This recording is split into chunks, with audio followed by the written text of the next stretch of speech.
Одредено ниво на подготвеност, ова е генералниот заклучок на Европската комисија за правосудството.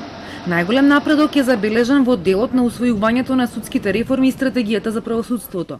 Сепак, се потенцира дека имплементирањето на реформите бара време, но и промена на однесувањето. Како позитивен чекор за независноста на судството, Европската комисија го потенцира укинувањето на законот за одмерување на казните.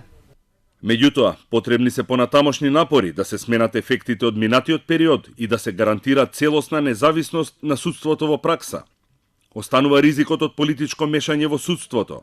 Особено е важно судскиот совет ефикасно да ја исполни својата задача за заштита на судската независност и да ги заштити судиите од несакани надворешни и внатрешни притисоци.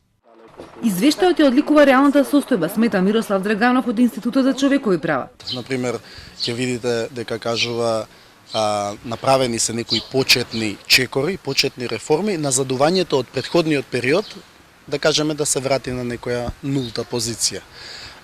Направено е оценување дека е донесена, да кажеме, кредибилна стратегија за реформи во правосудниот сектор. Меѓутоа, вели, наредниот период ќе биде период каде што сето тоа што е предвидено како дека ќе го спроведеме, дека треба веќе да почне со конкретни чекори да се имплементира.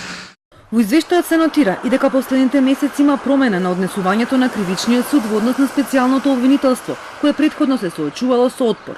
Во однос на извештајот за АКМИСот стои дека доколку се утврдат манипулации, треба да се преземат правни мерки.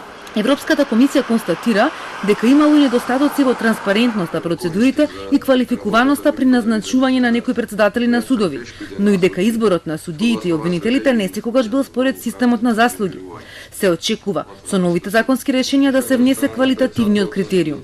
Во однос на буџетот на правосудството за минатата година, Европската комисија забележува дека е доста понизок од европскиот просек.